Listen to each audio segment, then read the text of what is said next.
Hi everyone, didn't see you there. I'm sitting here in Mr. Kent's office because no one's here on the Friday after trips, so I can do whatever I want. I thought I would take the next few minutes to tell you guys a little bit about what you can expect from an extended essay in psychology. I'm not going to go over the basics that you would find in the guide because it's important that you read the subject-specific guidance in the guide, but I'm going to try to give you some extra tips based off those things, and also based off my experience advising extended essays over the years in psychology. So first of all, you know that you're going to be researching some psychological concept, and my first piece of advice that is also in the subject-specific guidance is you shouldn't be writing an extended essay in psychology if you don't study psychology. Basically what you need, and this is quoted from the guide, you need a sound understanding of psychological topics and methodology. And I found that even the most passionate students who are not IB psychology students, even the most passionate students don't have enough of a basis of the understanding of psychological methodology to be able to successfully do this essay without too many challenges. So that's the first thing. You need to take psych. The next thing that you guys need to know about doing a psychology EE is that, clearly you're going to be studying something that you're interested in psychology, and usually you're going to be narrowing it down a lot further than you planned on doing. So instead of studying schizophrenia and doing just a research paper on schizophrenia, you'd be narrowing it down a lot more and looking at maybe some of the culturally specific symptoms that are different between men and women in certain countries or something like that. But the main thing that you want to remember for psych is that it's going to be based off only secondary research, not primary research. So again, if you're interested in collecting your own data related to psychology, the psychology EE is not for you. That's actually the internal assessment. The secondary data you're going to be getting from two main sources. You're going to be getting it from online journals, so psychological journals that you can only access via Google Scholar or via our online databases in the library, so like Questia or PsycInfo, JSTOR, things like that, or books that you would actually get out of the library. So it definitely requires some dense reading, but basically you need all of your sources to be peer reviewed. So that's the type of research you'd be doing. So if you're kind of interested in doing that, then that's something you want to look into, the EE in psychology. This would also help you in psych class. Well, actually, I'm getting ahead of myself, so let me keep going. In terms of the choice of the topic, I've already said there's no, you don't want to gather any primary data.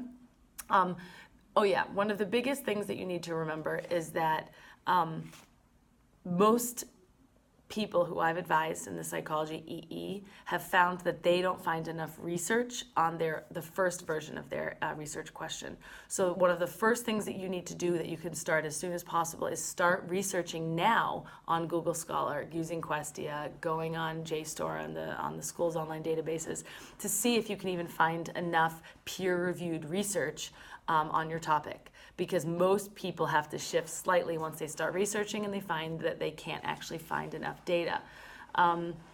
Other than that, let's see, a couple of other things. Your supervisor does not need to have a super detailed understanding of your specific topic, which is also in the guide. So that's an important thing to remember, but they should obviously have a sound background in psychology or in research design. Other things, let's see. The biggest thing that you need to do in researching to answer your question is you also need to analyze your sources of all where you get all your information. So basically, you need to be able to critically evaluate the strength of every source that you get. So could it possibly be biased? Were the studies that you looked at, what limitations did those studies have in terms of gender, in terms of culture, in terms of research methodology? So you need to be able to kind of access those studies enough so that you can evaluate them and analyze them and question them for possible biases. Your personal opinions kind of driving this research don't really belong in your extended essay. You're really trying to focus more on the state of research around the world and what exists in the published world. So that's what you want to focus on. And let's see, in terms of opportunities, challenges in the EE overall, I would say your biggest opportunity is probably to develop your research skills and your ability to read dense texts. So really this is for people who are very interested in psychology and very interested in possibly pursuing it beyond high school, because the skills of being able to find, read, understand, and evaluate kind of dense academic texts and academic write-ups of studies that have been done, that skill will absolutely help you in IB psychology as well as beyond. In terms of challenges, I would say it's quite hard, students find it quite hard, like I said, to find enough research on the exact topic that they want, as well as to come up with an argument, to answer a question, to actually be able to contribute in a way to the field of psychology as opposed to just describing all the studies. So that's the biggest challenge. Don't just describe all the studies, but how can you kind of synthesize what you're finding in your research to answer a question that you've come up with that doesn't have a clear and obvious answer that's already out there, that's already published and already easy to access. Overall, that's Psych in a nutshell. If you're interested, come talk to me. So thanks for listening. Bye-bye. I'm just going to go and raid Mr. Kent's coffee collection since no one's here today.